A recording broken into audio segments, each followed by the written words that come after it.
Thank you. So I'll tell you about work last year with Moshe and his student YA3, and then there's the related work by Eric and Gabriele, which I will also mention. So let me give some context, some motivation. So in JT, we have learned many interesting lessons about some of the and the role they play in understanding the gravitational path integral. And in particular, these Euclidean wormholes in JT have a nice interpretation in terms of averages in a random.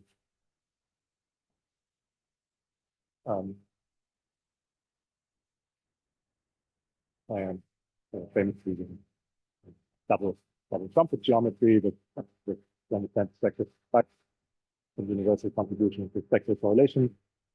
There's a genus expansion. There's a long and deep story about the geometry, but it begs the question about higher dimensions.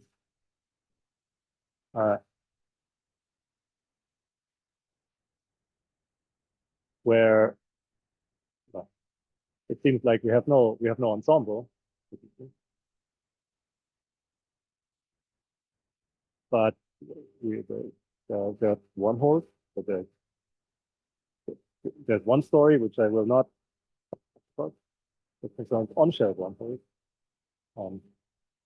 Julian and Alex and others have pioneered the idea that an on-shell wormholes in AdS3 compute moments of an ensemble of DSP data. I will be concerned with off-shell configuration. It seems to contribute in the gravitational pattern in an interesting way. And the question, what do they compute? What do AdS3 wormholes compute? We include them in the path integral. If so, which one? What class of these should we do? Interpret in holography. So including path integral. So these are some stuff about AdS3 gravity. Ask these questions in pure AdS3 gravity. And ultimately, another motivation for what I'll talk about is just to characterize the space of DF, and in particular, to these that we will get some description of the semi-classical gravity. Characterize 2D CFTs. Towards the semi-classical gravity mistake. So we have some ideas and what such CFTs should look like. Irrational CFTs, and have a large central charge, and as far as spectrum of light states and so on. But to be concerned with a more detailed, a more fine-grained way to characterize these theories that concerns the spectral statistics. So the basic assumption that I'll make, or that I want to make sense of, if you want, is the assumption of quantum chaos in 2D CFT. And you'll see that this is a useful way to characterize CFTs that leads to many avatars of gravity, and in particular, we can see the emergence of wormholes in some sense from making that assumption and trying to make sense of everything. So the first, or a lot of this talk will be concerned with this assumption and pointing out some subtleties with the formalism for studying that effect. Okay, so by quantum chaos, today I will in particular mean random statistics and the universality in the spectrum of primary operators. or states in the quantum system exhibiting random universality. So this kind of universality is extremely robust and ubiquitous. Those all over in mathematics, and I will argue that we have good reasons to believe to impose that assumption on a certain part of the spectrum. The holographic graph. So I should say, be interested in irrational holographic CFTs with a large central charge bigger than 1. And we want to make them simplified. Okay. So the strategy is, so we want to somehow assume, make this what the spectrum was dominated by black hole states. So we want to consider the part of the spectrum of the CFT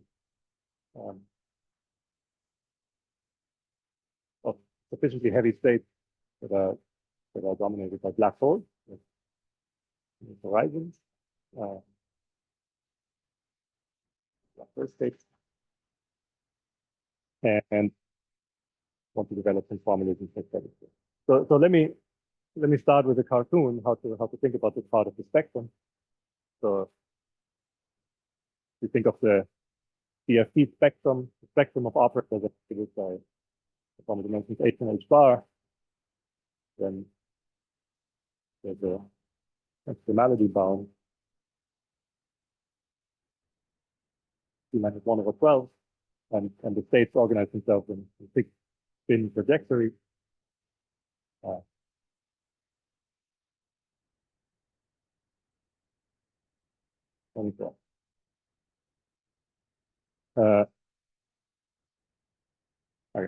So the spectrum. So let me draw a cartoon of what you might think the spectrum looks like along one of these fixed spin trajectories. So you think it looks something like this. So let's say I plot something like rho j equals 0 as a function of energy. Then there's a vacuum state and a bunch of light states. And point you reach the threshold and the spectrum becomes very dense. You get an extra density of states. So let's think of that as, let's say, rho here. The first approximation is given by rho Cardi, exponential density. Then what we'll be interested in is, so this rho Cardi is completely universal. Rho Cardi plus correction is followed in considering these periodic light states and modular transformation. So we'll be interested in, let's call it rho flux, some fluctuations around this universal key. So there'll be some fluctuations that are not determined by symmetry, and we have this. Oh, okay. So here, so some remarks about this. So the first remark is that random matrix universality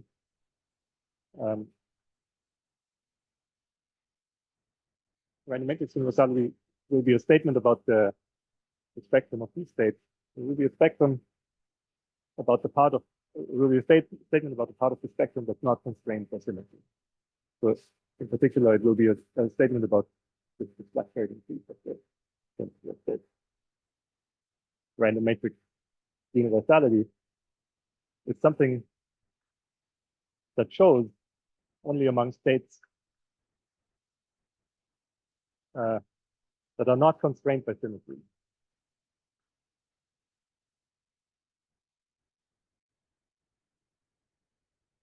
So quantum chaos is a well-known thing that if you have a quantum system with additional symmetry, then in order to see random matrix universality, eigenvalue repulsion, you need to those symmetry. You need to fix the charge sector if you want. Otherwise, this universal statistic in the spectrum gets spoiled. Here, this is an extremely strong version of that because spectrum is constrained to some anti-symmetry. So they have to be more precise about that. But for instance, this Cardi entity or this Cardi density of states, it's something that you can think of as being a consequence of symmetry and the existence of symmetry being modeled on that. Sorry, Felix, question? Yeah. So random matrix universality is about the statistics of like the 2-point or higher point functions of the density of states. Rho Cardi is about the 1-point function of rho, which can vary from theory to theory, even in chaotic theories, right?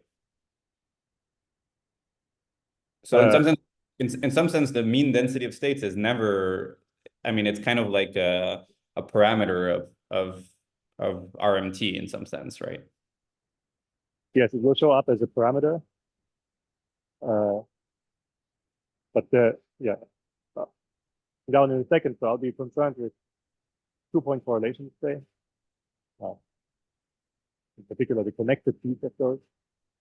That is something that's sensitive to not found of Cardi density states, but the fluctuations around it. Thanks. Do you agree with that? Yeah. Okay. So in some sense, we're not interested in low Cardi. So we're not interested in most of the spectrum, but just in the small fluctuations around that. So coarse-grained properties.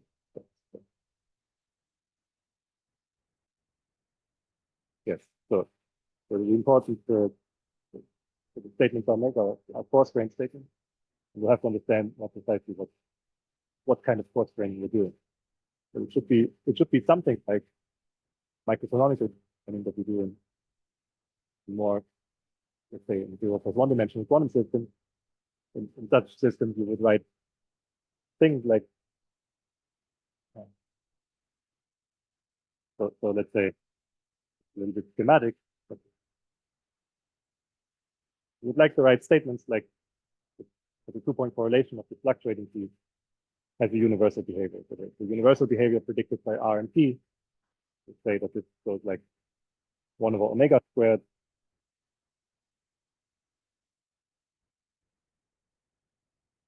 This would be valid in a sense, and for omega bigger than the set by the letter space.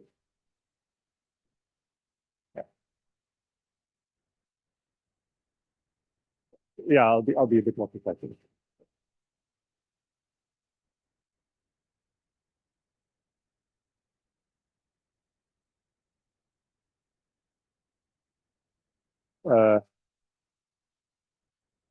So in the spirit of what I explained, we would like the descendant as being fixed by symmetry.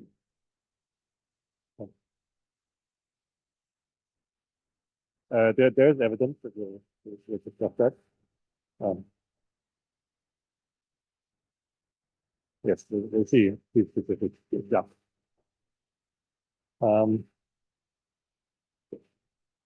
Now, yeah.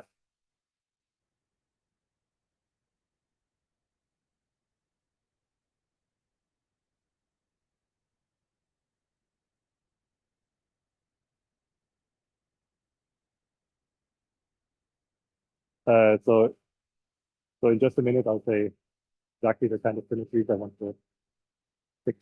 Yeah. This discussion up there was I had in my module. It's the something that fixes most of the spectrum for you. So another comment, this kind of random matrix universality does not require an ensemble.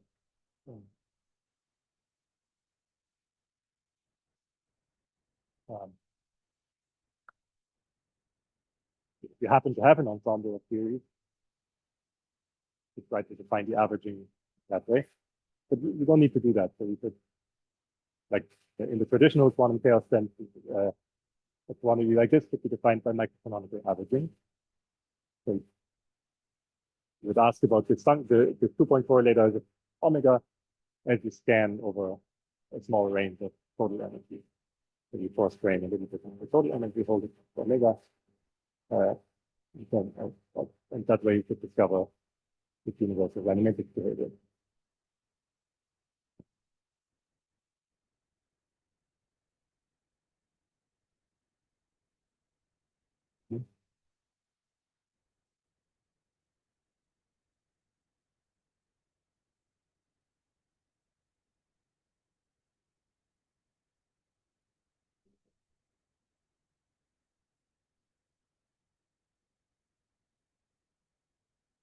Uh,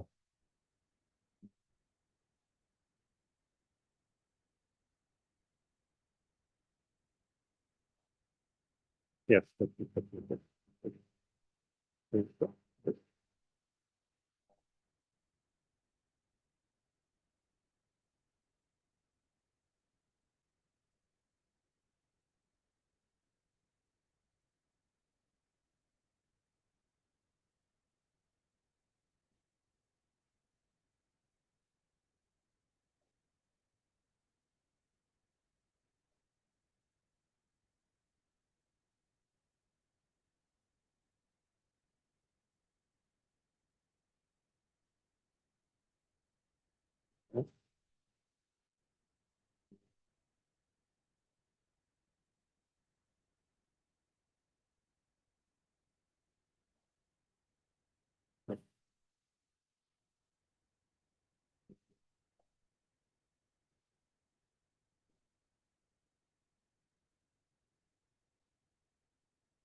okay.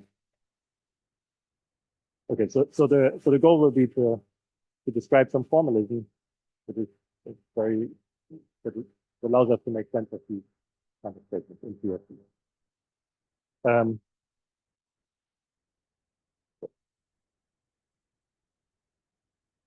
Now, so when matrix universality, so I'll now discuss how to marry this universality with modular invariance. This is sort of the main issue of it, where the richness of it comes from. And the way we do this is, so we use some formalism that was beautifully explained in a paper a few years ago by Benjamin Shaw, Scott, with Patrick McGann, Eric.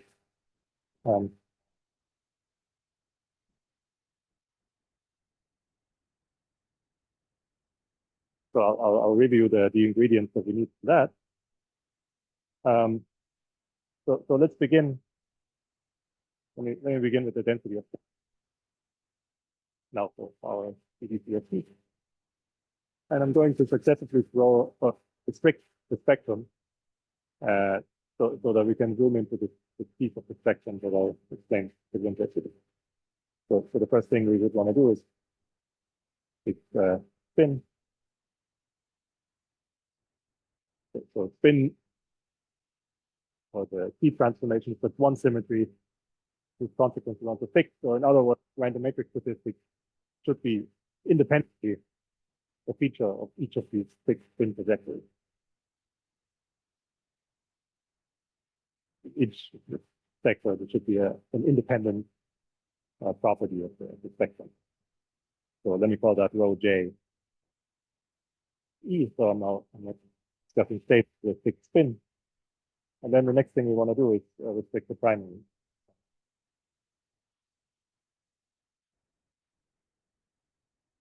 So let me call that rho J P. Uh, so in this step, we're fixing consequence of Virasoro symmetry, and we're not considering any of the descendants, but only the spectrum of primary states. It's maybe useful to write that here. So in practice, the primary counting partition function, you get that by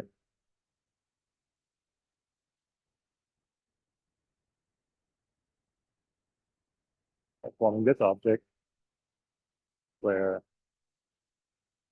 tau equals x plus iy is going to denote the modular parameter of the torus that I'm getting here.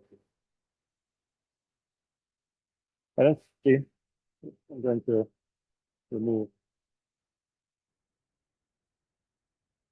the sparse part of the spectrum. So I'm removing these states below the extremality bound because we assume that they are sparse and sporadic set of states that do not exhibit chaos. So this chaotic behavior should start here and describe properties of the black spectrum. So we're removing these light states below the threshold. And in all this discussion, we want to retain modular invariance. So I claim that you can do each of these steps in a modular invariant way. So for instance, this was engineered such that Virasoro descendants are removed in a modular invariant way. And then more on do this step in a modular invariant way. For example, by removing not just those sparse light states, but also the modular images. To form an FSDB sum over these states and remove them along with the light states themselves. So what that, yeah.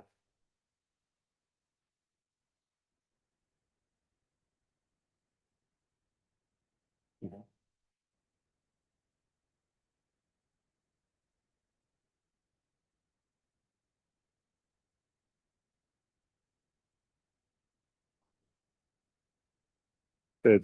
The part I'm removing here.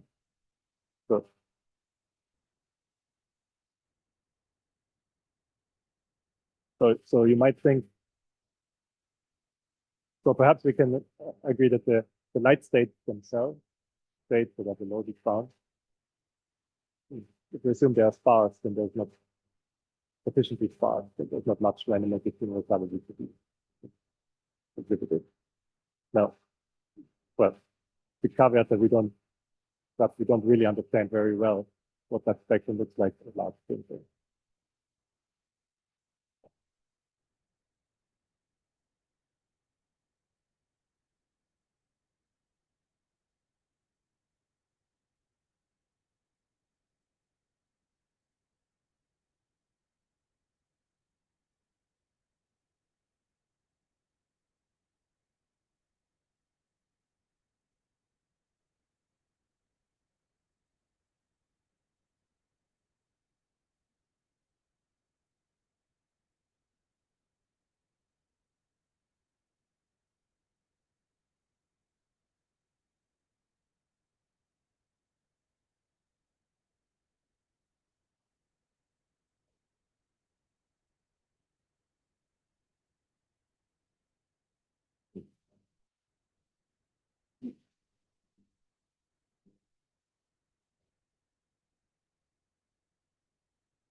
yeah, the level of this vector form factor that gets subtracted here.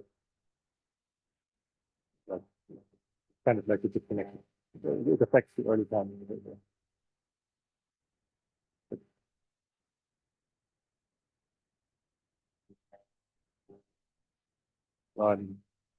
Any sensor that you want, anything below the.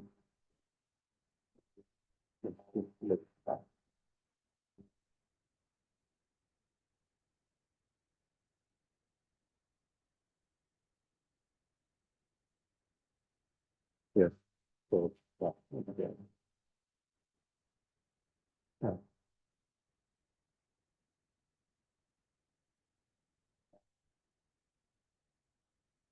Yeah.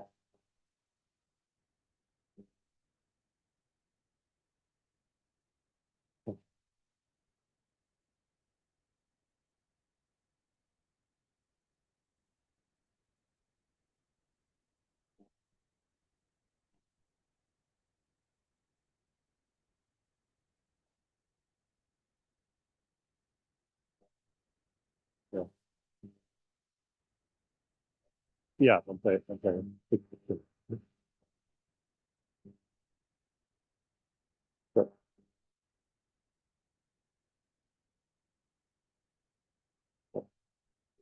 it's not a. So I mean, if you like, you can rephrase it like, how do you expect? And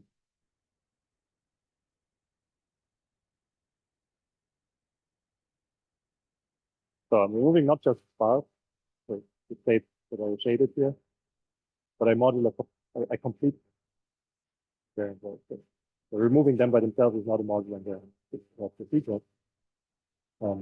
But you can supplement them by uh, by part of the section, the model and there. So that's what's getting subtracted. So in particular, this whole row card gets subtracted.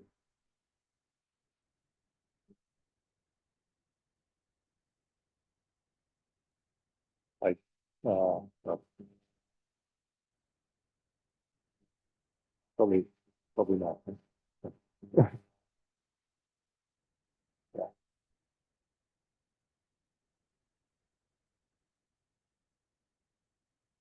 Uh, yeah, I, I think I should have fixed this thing. Yes.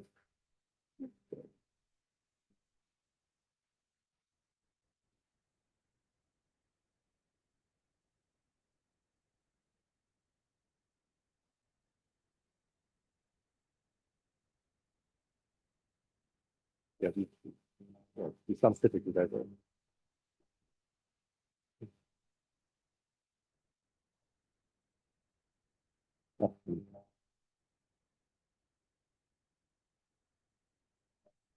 Okay, I'll reasonably happy.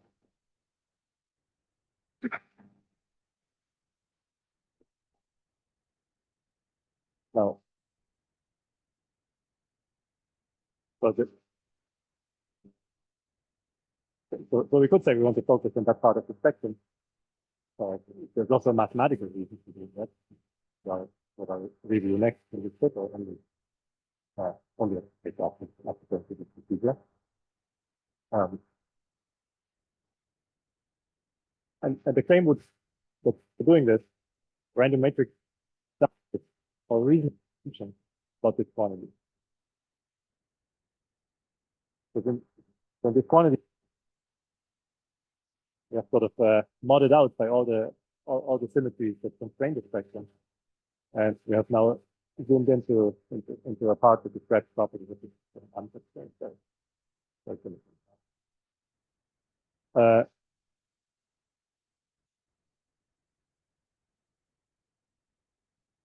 So what can we do with this object? I have to write that here. So let me now write the partition function for primary states.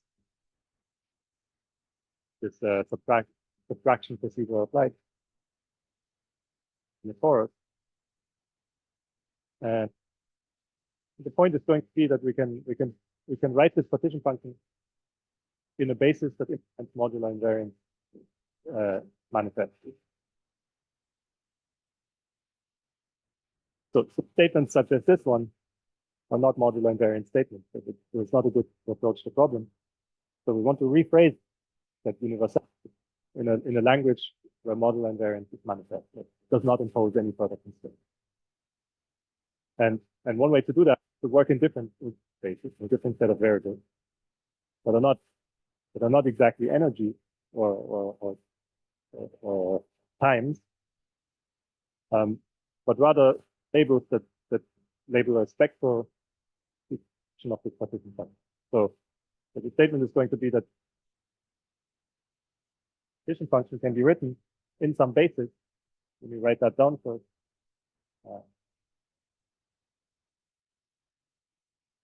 In some basis of functions, and they're going to have some overlap with these functions.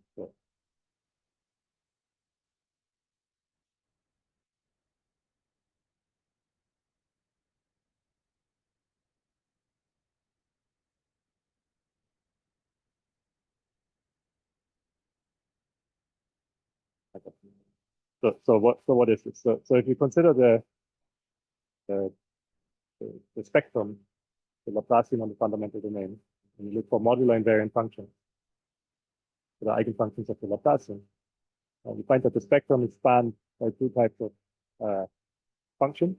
So there's a continuous spectrum, the real analytic eigenset is at index half plus I real.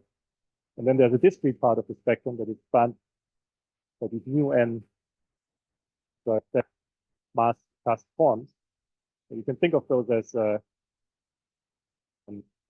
you consider the Schrödinger problem on the upper half plane.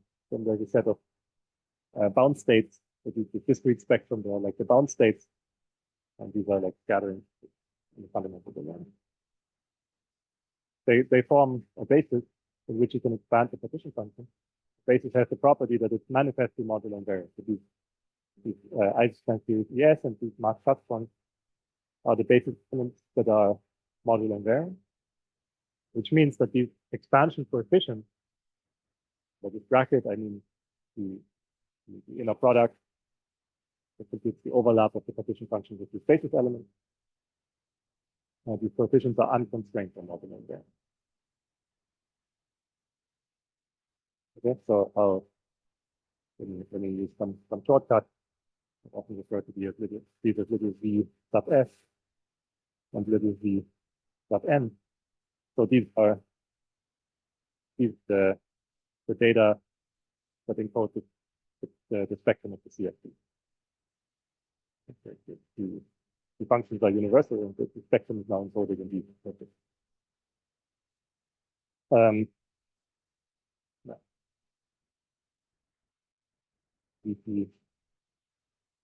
So the tilde refers to this step of removing the part.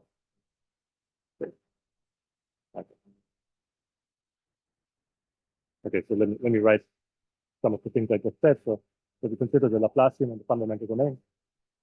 So these Eisenstein series eigenvalue s times 1 minus s. So there's a spectrum that starts at 1/4. There's a continuous spectrum of these functions. And similarly, these mass transforms are modular invariant functions that have eigenvalues 1/4 plus some discrete value, Rn. So we'll have a little bit more to say about these things later. To say that black is full.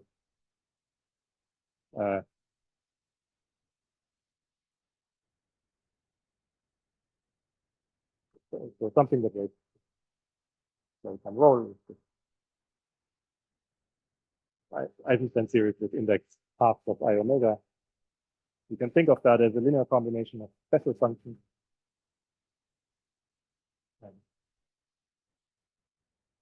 So this position in the x direction, which tells you the spin. Then there are some Fourier coefficients with the schematic. and A tilde, and then special function with imaginary order.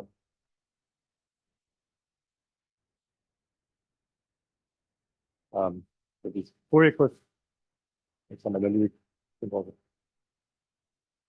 and so on, but there's some explicit formula for those.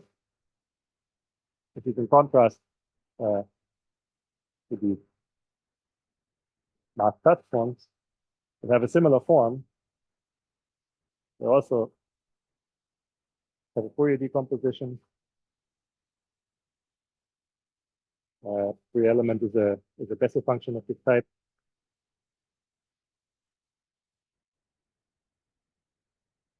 IR and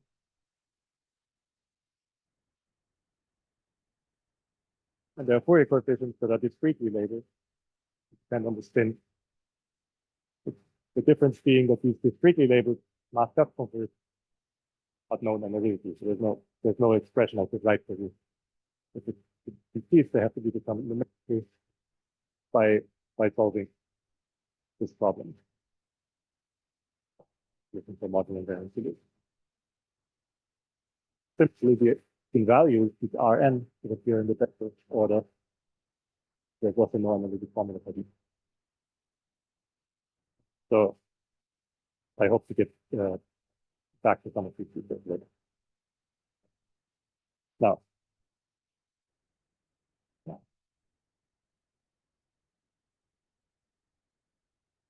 we want to impose random matrix universality on the so the claim is that this modular invariant basis is a good way to do that. So if you think about the spectral form factor, Z tilde, let's say there's some definite spin. Spectral form factor means you evaluate these things at Y.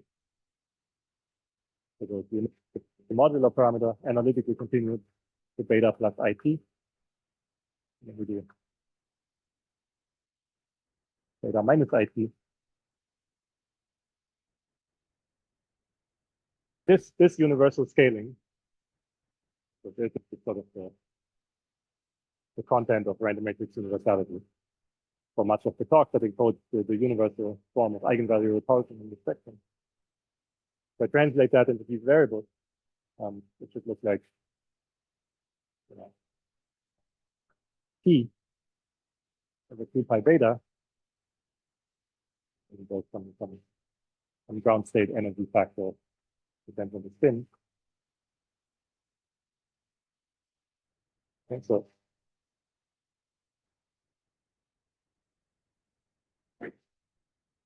that's still like the partition function. Sorry. Spin label J. That so little J is the spin.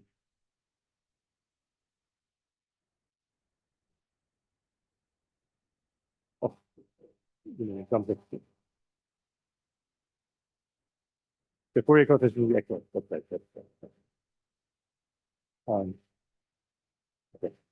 So in the spectral form factor on one of these definite spin trajectories, and this different content of RMC universality translates into beta and T variables into it's often called the linear RAM. So in this case, it's not quite linear. It has this factor of 2 that's an artifact of this procedure being done in a modular invariant way, Y to the half. Not something to be concerned about. It's just an additional factor of T that gets carried out in order to do things. Yeah, this right. So this is for T much larger than T. So the subleading corrections to that, subleading in this limit, let me call them G, not be diagonal in spin, or it cannot be in spin. Subleading in this T is much bigger than beta. And we see that they're to be required for modular invariant. The first term by itself is certainly not modular invariant. So we need to supplement terms that do not play the leading linear ramp, but that make the expression modular invariant. So one task will be to figure out what is the class of these that we can write here. How do we find modular completion of the universal field?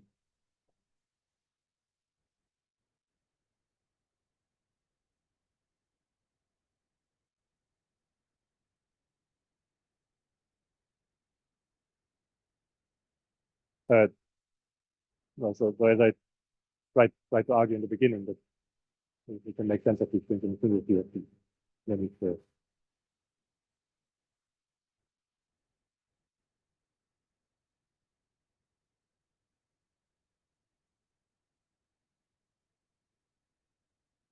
of capital. Well, so, yeah. So, I think I'll clarify it a bit in a moment. But so the thing you should have in microcanonical algorithm, or the correct variables to implement that are not F variables, but are rather the variables that are aligned with this decomposition.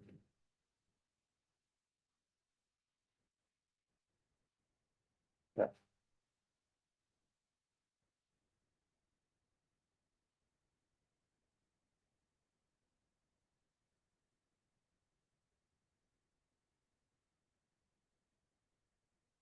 I don't follow. It's I think. Yeah.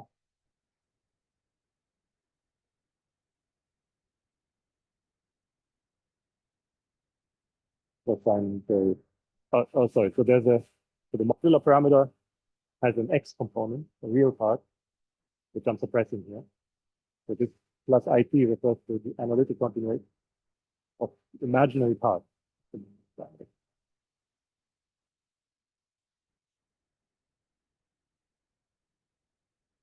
Mm. So, so, the,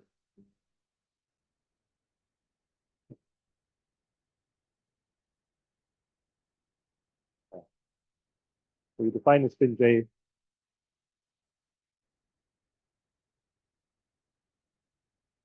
Yeah, that's right. Yeah. So this is yeah, okay. In 2D maybe this is a little bit unfamiliar. So it's analogous to what we do in there. So the J label is defined with respect to composition and everything.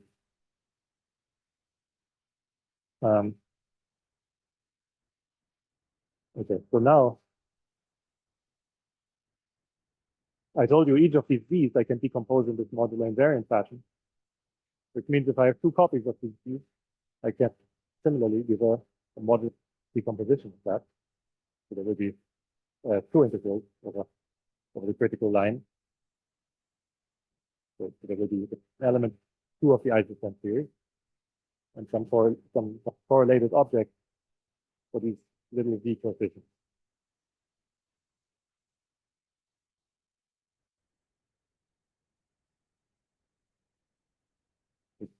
So if I expand the left-hand side of this equation, I expand each of the partition functions in this way, then the information about the correlations in the spectrum are now encoded in the correlations among these coefficients with this vector parameter. There will be a term that involves the mask cut one, the little v with the history label,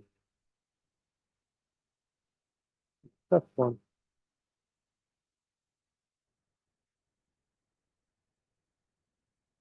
And yeah. And our task is now, so the first task is to understand the universal state, the universality, random matrix universality, RAM interpretation about the coefficient of this double expansion. Yeah. I should have J.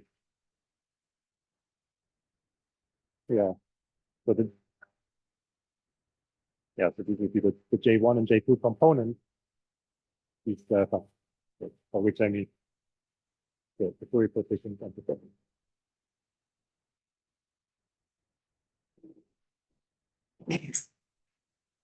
Sorry.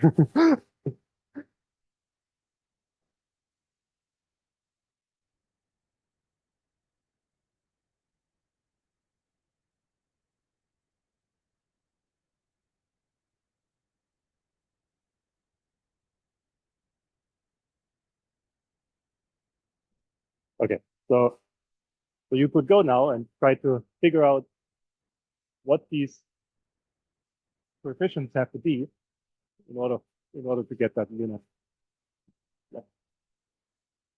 So you could do that by taking this whole equation and computing overlaps with the various Eisenstein series and cusp forms. I think instead, the 101 decomposition, where I don't look at the general space of coefficients. So in general, I can write any coefficient here, and that would that modular invariant expression. But we're going to slice through that space and restrict the class of functions we consider. And doing that, I can give you a mathematical hammer, and we can look for nails to hit with that hammer. Okay, so we can see how the spectral decomposition should work. So consider restricting now the class of functions I consider. And we will see that this is a useful restriction. So first consider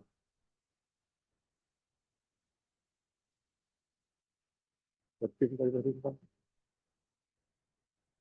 So the question is now, what are the coefficients in this double class? The universal piece in the correlation that it's that.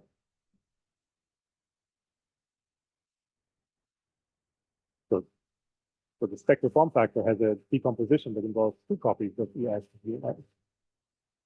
The question.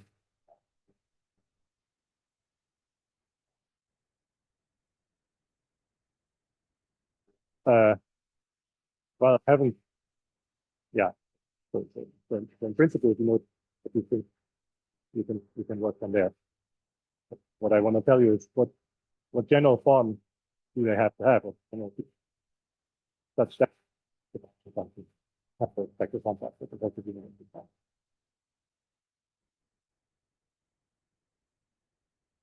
So consider a class of things, let's say the continuous on this critical line of the following form, that they have some function and they are diagonal in the eigenvalue that will collapse one of the integrals. And then I'm going to consider, so this is a more technical remark, but so I'm considering a class of these functions that are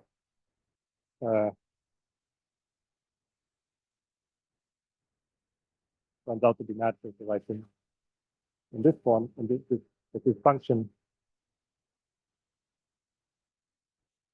let me just say it in words.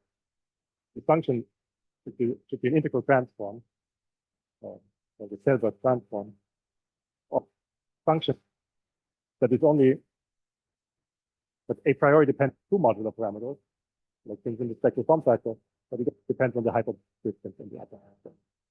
Yeah. So these kind of functions counter in a minute. We'll calculate where you over FSD images of some P, for example. So let me just say schematically some properties that I'm not to specify it too much. Says that the integral some function depends on hyperbolic distance between 2 points in the upper half. So I'm making some restriction with that function here. And then, assuming that restriction, there is a result in analytic number theory that gives you vector decompositions of this form. Okay, so and this is just a mathematical fact about the vector decomposition of this classic function. Yeah.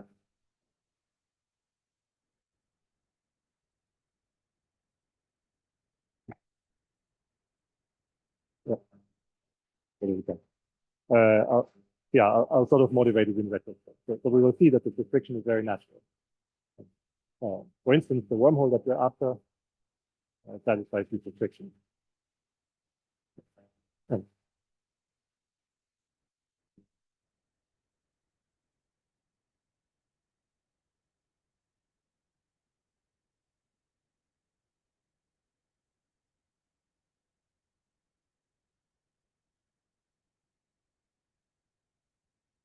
Large P will translate into, so this regime will translate into an omega regime. So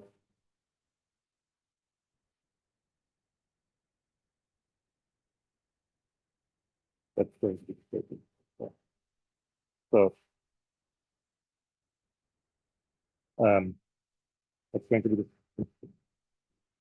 one way to see that statement is by giving you a mathematical tool, which is a trace formula. So it's a trace formula. We're restricting the diagonal space in these eigenvalues.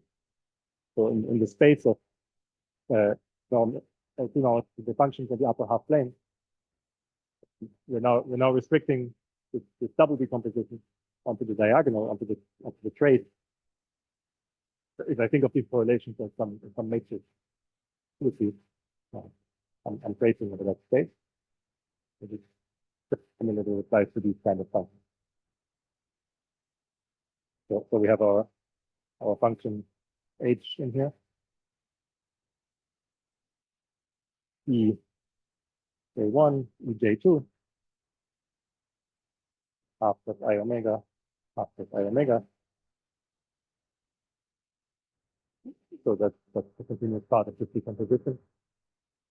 So this coefficient is this one here, they're parameterizing by some function. So the discrete part now involves single sum E Rn, the eigenvalue that just discussed.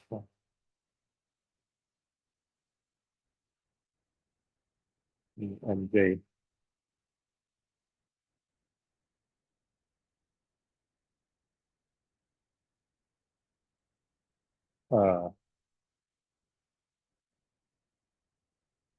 That is the spectral decomposition of the following function, of a function that has a piece that's diagonal in spin. Let's call that P, the diagonal depends on this choice of function G that's largely arbitrary so far. Then some piece that is not diagonal in spin.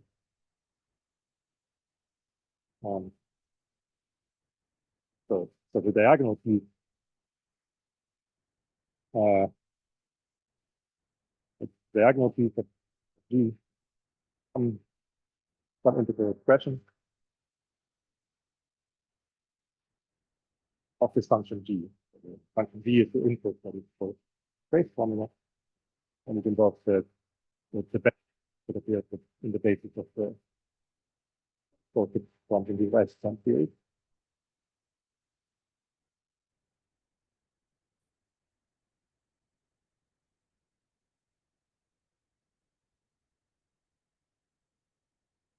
The remainder term G involves some sums of a some on sum, some complicated expression that involves system on sums of input. But it's very explicit. It also takes as input this function G and gives you some object that diagonal in spin. So you can think of the type of functions that satisfy this assumption. One class of functions would be where you sum over C, or do SHBC conquer sum over some C's. Then you can think of this diagonal term as the images under P transformation. And this remainder term, if you take the SL3 transformation, modular F function.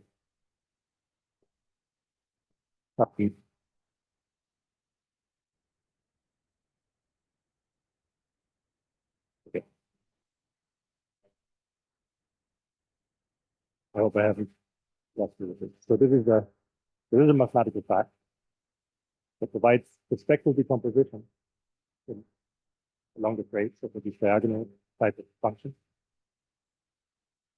And the being spectrally decomposed is some definite quantities or some integral transform of our choice of function g and some other transform.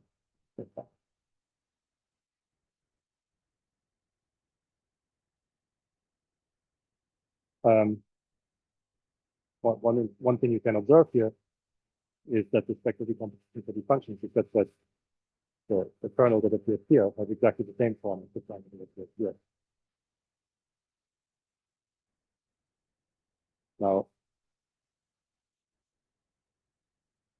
okay, so the linear ramp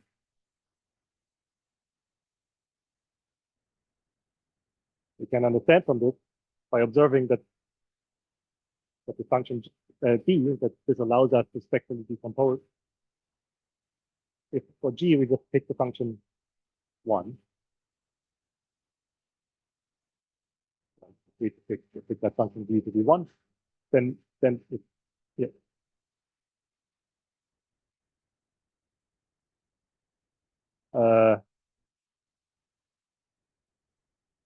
It's not a, I think it's an assumption. This will happen. So I'm going to write here and say,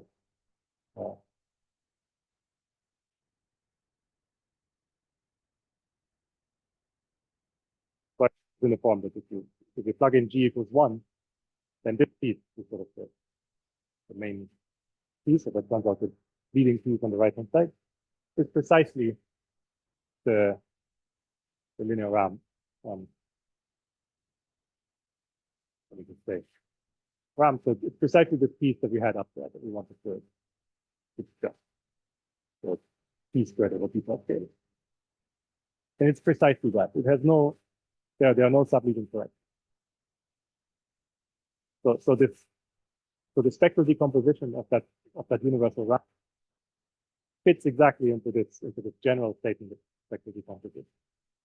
And in some sense, it's the simplification of it. So if I say there's a statement about our coefficient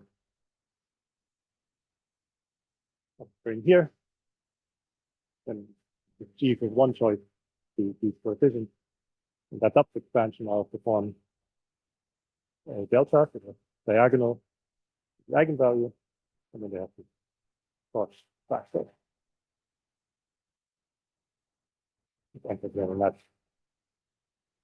Now,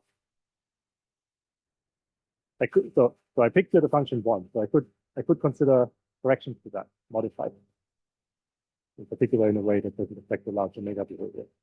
What that's going to do is it's going to add subleading corrections to this.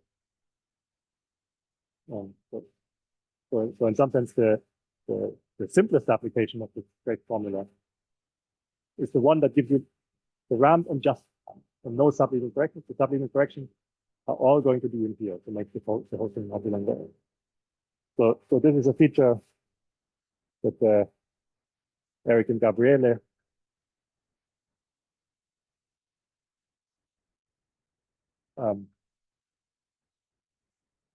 refer to as max R and T. It's slightly different, but at the end of the day, very similar. The idea that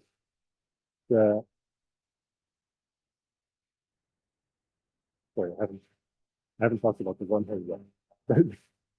If you want to reproduce, compose just R and T, somehow in a minimal way, adding any corrections to context to this term. There's a minimal way of implementing this R and T universality, which is exactly what the wormhole. So I should have said that first. So if you do the calculation that Kotler and Jensen did, and you did the path in AdS3 with boundary condition before the topology that corresponds in intervals, they found an expression that is characterized by having this universal behavior, the linear RAM, and then a set of subleading corrections that make it modular invariant, so like wormholes, which is precisely what we get from applying the trace formula to the case where G is 1. So this minimal implementation, or this minimal realization of random matrix universality that I sketched here is exactly what the corresponding interval wormhole gives you in the gravity calculation. That's what we call mathematics. So this principle has various manifestations. We see here one of them. I phrased it in terms of this trace formula, sort of the minimal application of the trace formula will give the spectral decomposition of the leading piece of the ramp without considering any subleading correction. Subleading corrections are all subsumed in this other piece that is not. Yeah.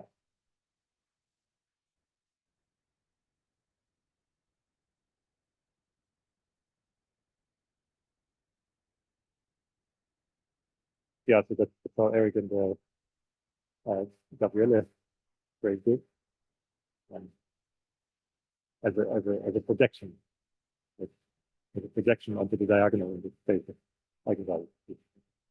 This is indeed some sort of enhanced symmetry among the parts. So, yeah.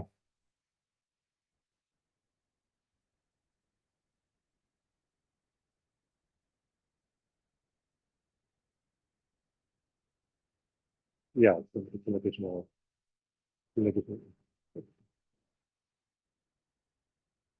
But,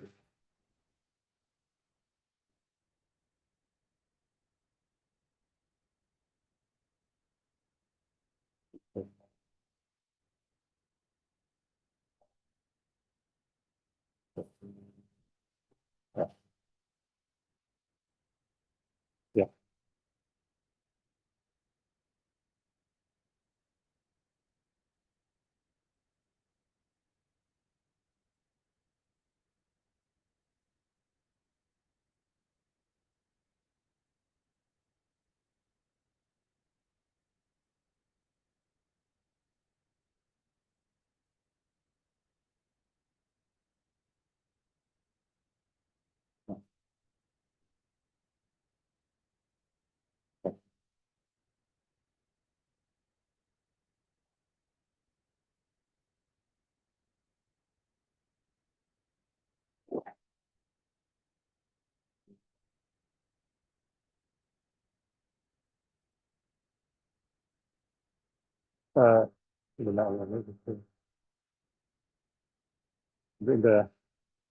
In this plus dot I wrote up there. Sure.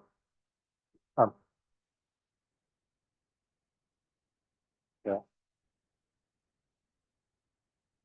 So that translates in the time domain, that translates to this regime with T much larger than beta. In this presentation, it translates to the asymptotics of the function G. What so this Z F1, Z S2 that I wrote up there, because it's delta or the cosine hyperbolic.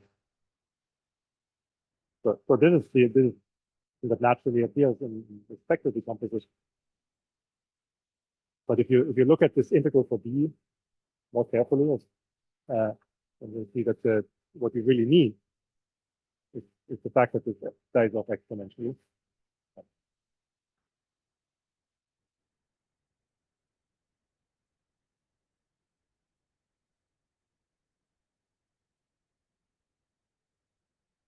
Yeah,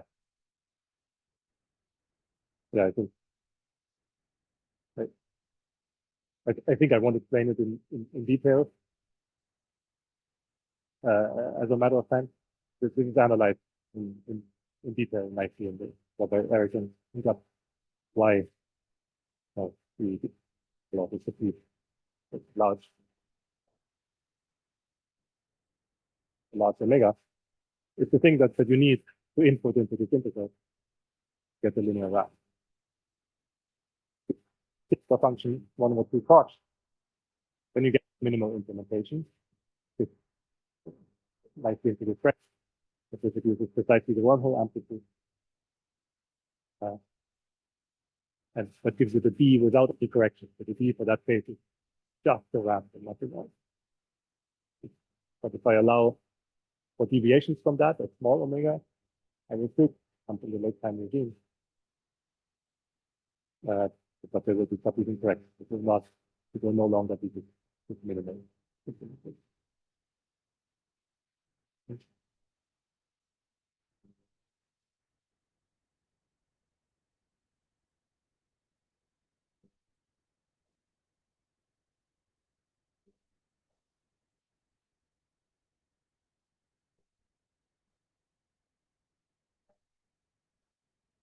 Well, so this is look, so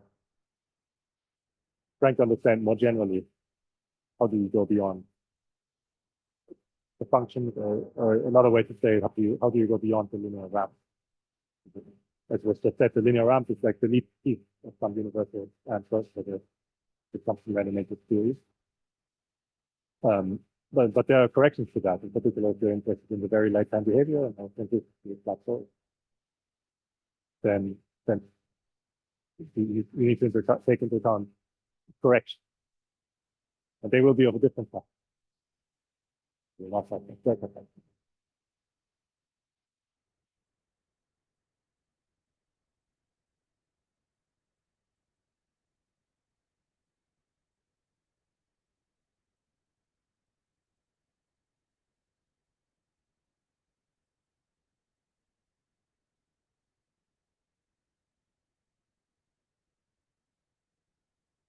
Uh,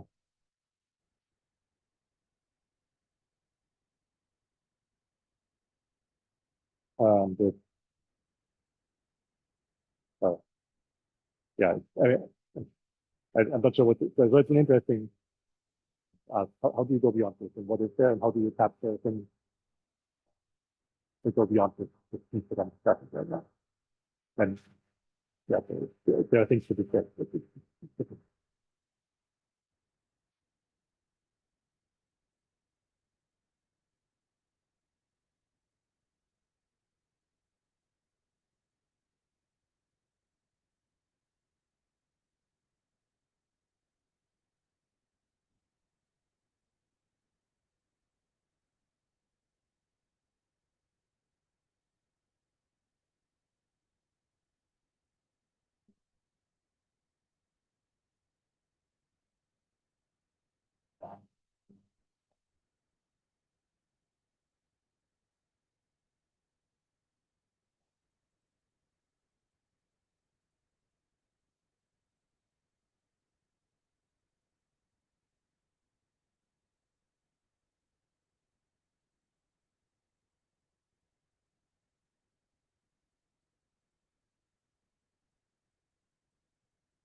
So this,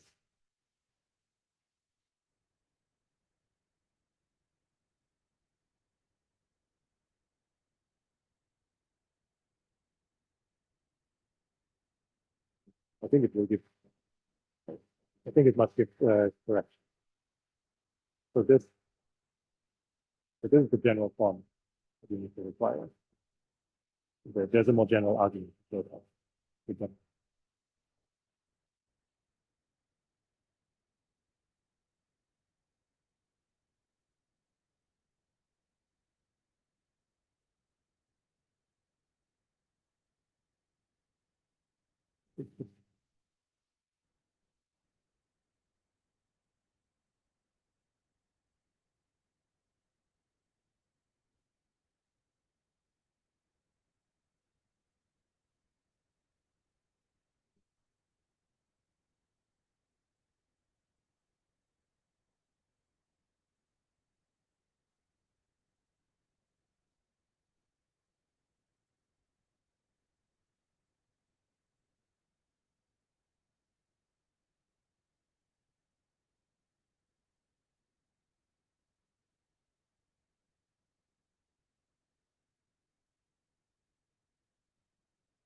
yeah, you can ask what proficiency that is fast.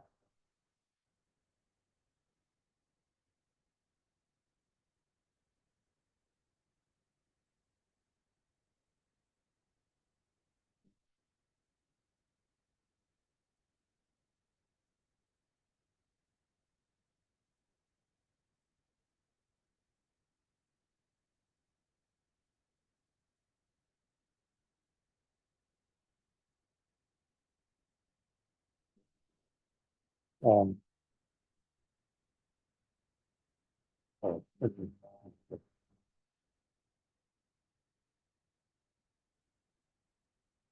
So, the tradition of going until 12, no, I hope that, because I but I wanted to tell you a little bit more.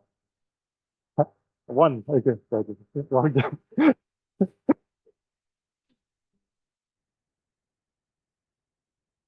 Yeah, yeah. Let me brief. But uh, so this discussion was really about the spin zero sector. So these, what I wrote here, the subconfig. Those are the coefficients in the expansion coefficient with respect to IC theory. Now, this this trace formula tells you immediately. So the function g equals 1, for instance, that gives you the ramp on the left-hand side. For any, so this d here is going to give the ramp j.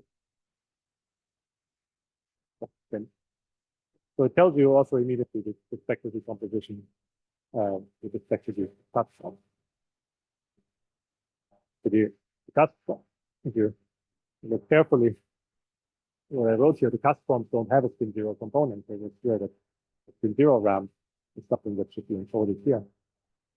But for the spin ramp, when j is not 0, then the crucial piece is this. So piece that encodes the linearity of radical flow. And I wanted to explain a little bit how to think about that, because it's interesting, certainly mathematically, how that happens. It involves the sum of these cast forms, and I always alluded to the fact that these cast forms are constructed numerically. We look to either Fourier coefficients or the eigenvalues characterize these. And so cast forms are some random linear combinations of these special functions with some random order. And there's a more precise way to say this. So, yeah.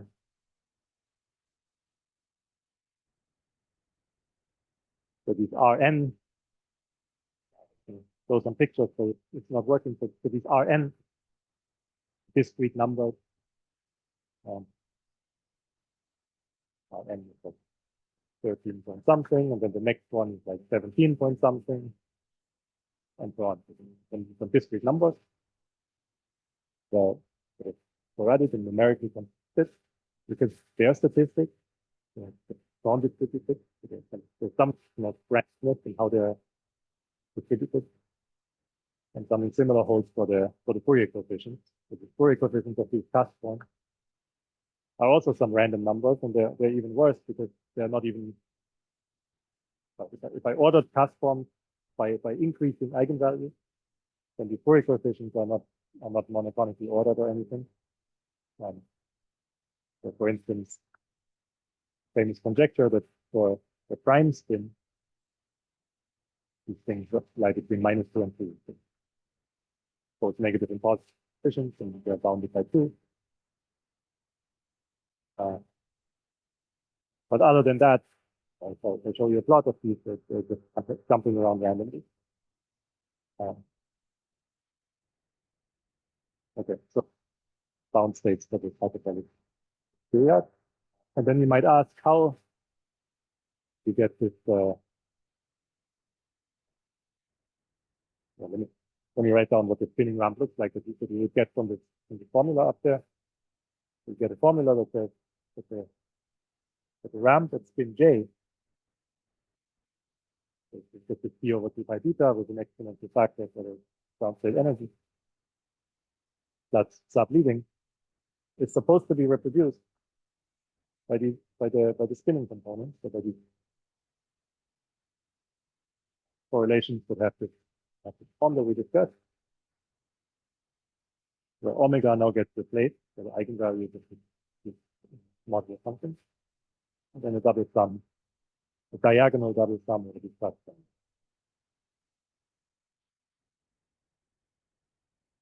So you might ask, how does this work? Because the left-hand side is some function depending on spin. So these are the spin j components, so they have this spin j Fourier coefficient.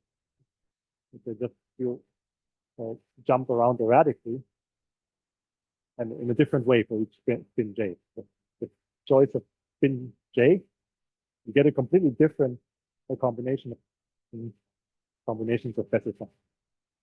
But somehow they always conspire to give you this function. So how can that be? How is the right-hand side of this equation sent in something for each spin j. The Fourier coefficients are very different. Another puzzle.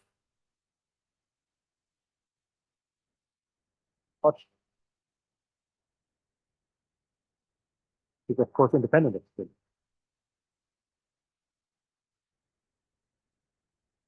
It has to be from the spectral decomposition. So the spin j component of this decomposition. So that means I'm extracting the spin j component of the basis function, but the coefficient, the expansion coefficient, don't know about that. This thing has to be independent of j, but somehow doing a completely different sum for each j. How does it work with getting that expressed?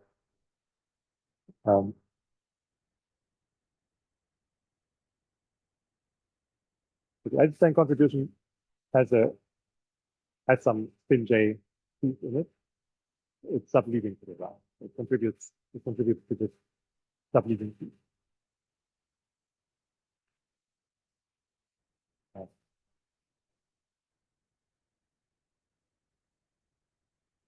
So the correlations for the coefficient for the double expansion for the Einstein series have this form, imprint on this spin j subset, but it's not needed, subleading to the round.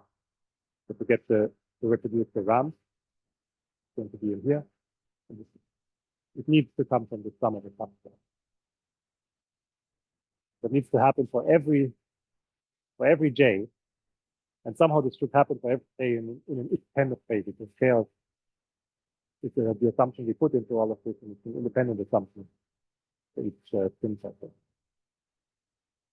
That's reflected in the fact, or the question is, how can that be? If this coefficient I'm summing here doesn't independent way.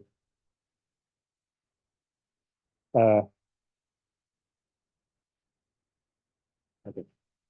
And I don't know. Yeah, I think I'll skip details, but the point is that what to understand this feature, trying to understand how this and there goes some pretty number theory goes into that. As you can imagine from the various properties that we touched on. In particular, what happens is that for large Rn, so what I raised here was a statement that this ramp regime translates into large omega. Similarly, in this cut form sector, the relevant regime is the regime of large Rn value. Rested in the part of the sum, the large values of n, the large values. So that's the important piece of the sum that gives you out positive here from the ramp. In that regime, one can think of such sums over functions of these eigen as being approximated by integrals over some window with continuous parameter r. So there's some density that describes how these eigenvalues grow. So they grow in some nice way, and can approximate sums over these things as integrals against. Actually, if these functions, sufficient functions of R. However, they are not, or of n. So this caution is nice and smooth. But the Fourier coefficient from these platforms that also depend on n, they jump around and they're not even sign definite. So this kind of approximation doesn't immediately seem to hold. Now, what happens is you can still use that, but you have to be more careful because so imagine platform for very large eigenvalues. When they become very dense, the density of these eigenvalues grows, and they get very close to each other. And in some regions where the eigenvalues Rn are very dense, this Bosch function is approximately constant, and I can just try to average the rapid.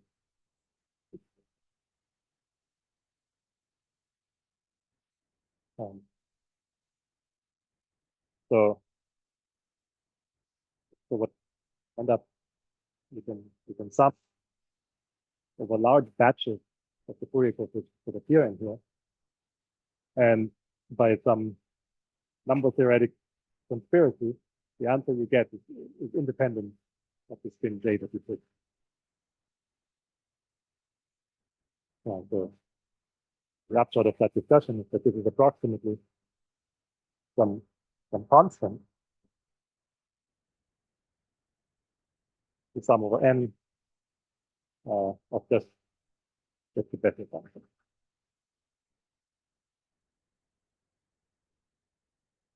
So the cut forms that these special functions, the linear combinations of these special functions, and the issue is that they have these erratic Fourier coefficients that enter in this sum.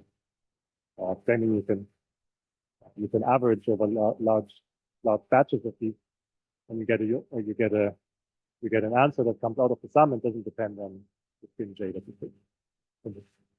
Spin independent.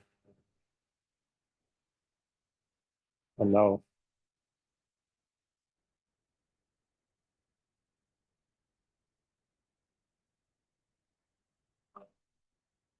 let's get to that. You can evaluate in the physical the graph. But it is probably way too much.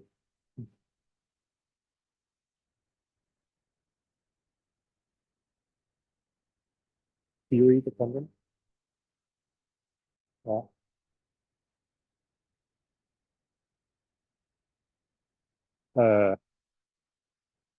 Well, so what I'm considering here is just the sum of these platforms with this particular coefficient. It is the coefficient that you write as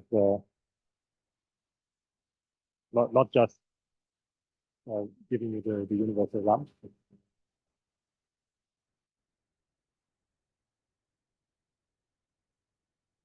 So this is a piece that you will have in the correlation, the P that does have lump. So the piece that we have identified that encodes the randometric statistics. And here I'm just trying to understand how that piece how that piece works.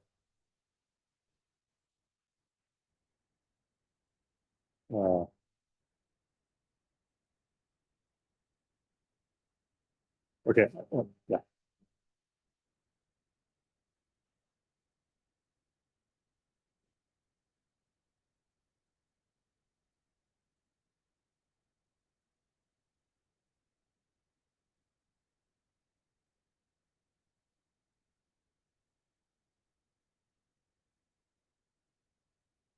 No, so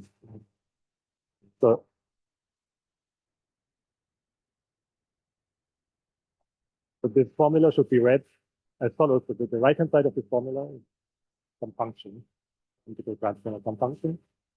And the left-hand side gives you the spectral decomposition of that function. Now, so for the choice of correlation that I'm discussing here, this function is always the RAM for any j, not just for j equals 0. So I wrote it as some fancy integral transform. If you evaluate t equals 1, say, this is just the RAM that's spin j. Now the question is, what's the spectral decomposition of that graph?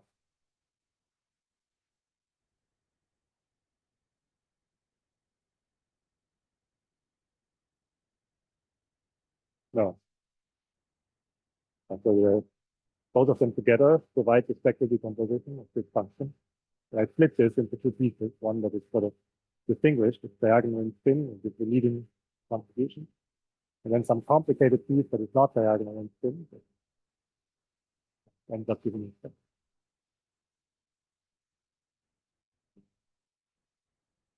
So each of these terms contributes to both of these. I don't. The exception is 0, so then there is no p. So spin, both of these contribute.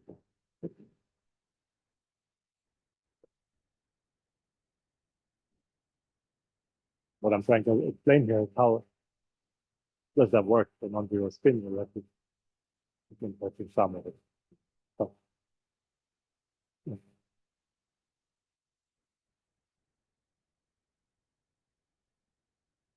That's right, yes. So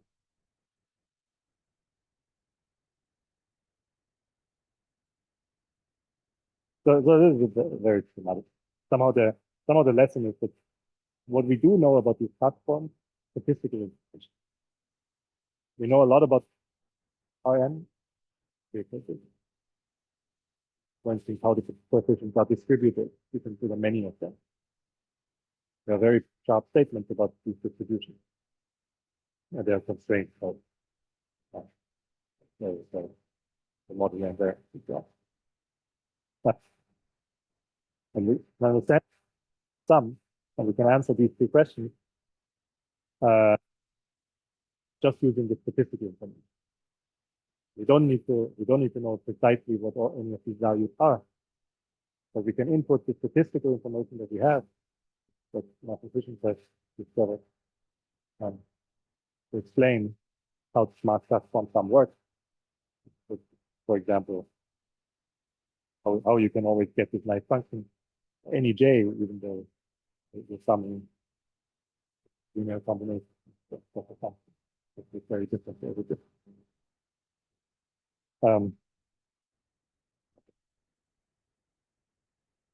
So yeah, I want to wrap it up. So let me just in words a few things about the output. So I only discussed the linear RAM.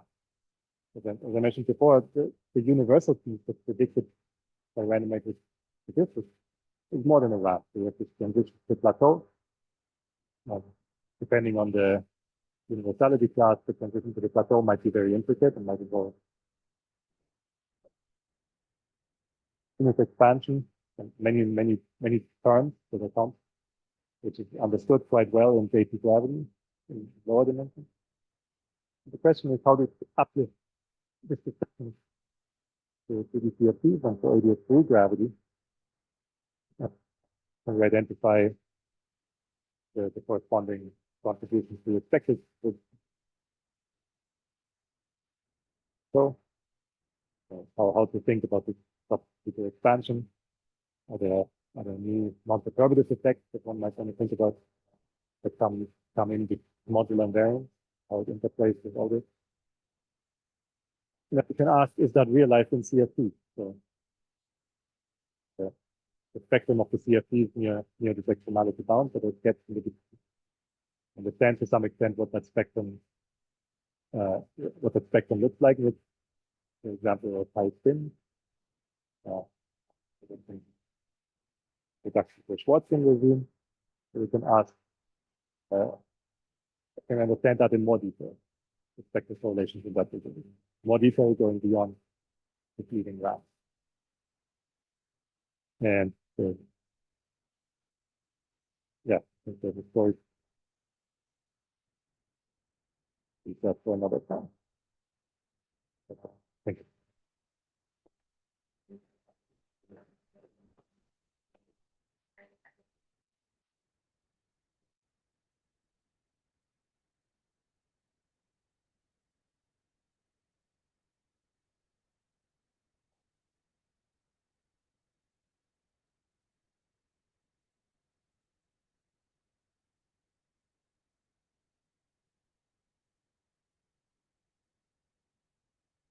You think of deriving that assumption? Yeah, so okay, so I haven't talked about that, but that's the perspective in Gabriel and yeah, maybe it would be worthwhile to summarize that.